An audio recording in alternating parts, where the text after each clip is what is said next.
Rowdy Nagendran இறக்கவில்லை என Armstrong கொலை வழக்கில் ஆம்ஸ்ட்ராங்கின் சகோதரர் நீதிமன்றத்தில் தெரிவித்திருக்கிறார். சென்னை முதன்மை அமர்வு நீதிமன்றத்தில் ஆம்ஸ்ட்ராங் சகோதரர் தரப்பில் பரபரப்பு குற்றச்சாட்டு ஒன்று முன்வைக்கப்பட்டிருக்கிறது. அதில் ரவுடி நாகேந்திரன் இறக்கவில்லை என கூறியிருக்கிறார். அரசு பிளாஸ்டிக் சர்ஜரி செய்து ரவுடி நாகேந்திரனை தப்ப வைத்து விட்டதாகவும் அவர் குற்றச்சாட்டை முன்வைத்திருக்கிறார். இது குறித்த கூடுதல் விவரங்களுடன் செய்தியாளர் ரமேஷ்குமார் இணைகிறார். ரமேஷ்குமார், விவரங்கள். பகுஜன் சமாஜ் கட்சியினுடைய மாநில தலைவராக இருந்த ஆம்ஸ்ட்ராங் கடந்த ஆண்டு அவரது வீட்டின் அருகே வெட்டி கொல்லப்பட்டார். இந்த வழக்கில் பிரபல ரவுடி நாகேந்திரன், அவருடைய மகன் அஸ்வத்தாமன் உள்ளிட்ட 27 பேர் கைது செய்யப்பட்டனர்.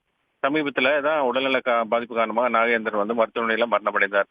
இந்த நிலையில் இந்த வழக்கில் ஜாமீன் கேட்டு அஸ்வத்தாமன் உள்ளிட்ட 12 பேர் தாக்கல் செய்த மனுதான் சென்னை முதன்மை அமர்வு நீதிமன்ற நீதிபதி கார்த்திகேயன் முன்பு விசாரணைக்கு வந்தது.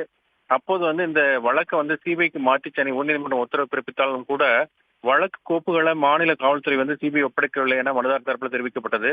மேலும் கடந்த 1.5 ஆண்டுகளாக சிறையில் அடைக்கப்பட்ட தங்களுக்கு ஜாமீன் வழங்க வேண்டும் என்றும் நீதிமன்றம் விதிக்கும் நிபந்தனைகளை ஏற்றுக்கொள்ள தயாராக இருப்பதாக அந்த குற்றச்சாட்டப்பட்ட தரப்புல வாதம் முன்வைக்கப்பட்டது.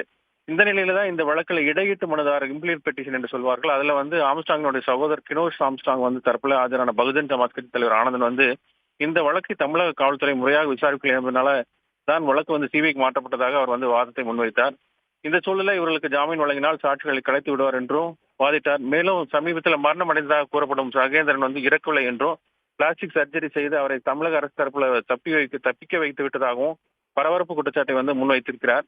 பின்னர் அனைத்து தரப்பு வாதங்கள் நிறைவடைந்ததை அடுத்து அஸ்வத்தாமன், ஹரிகரன் உள்ளிட்ட ஜாமீன் மனுக்கள் மீதான உத்தரவை நவம்பர் 10ஆம் தேதி நீதிபதி கார்த்திகேயன் தள்ளி வைத்திருக்கிறார்.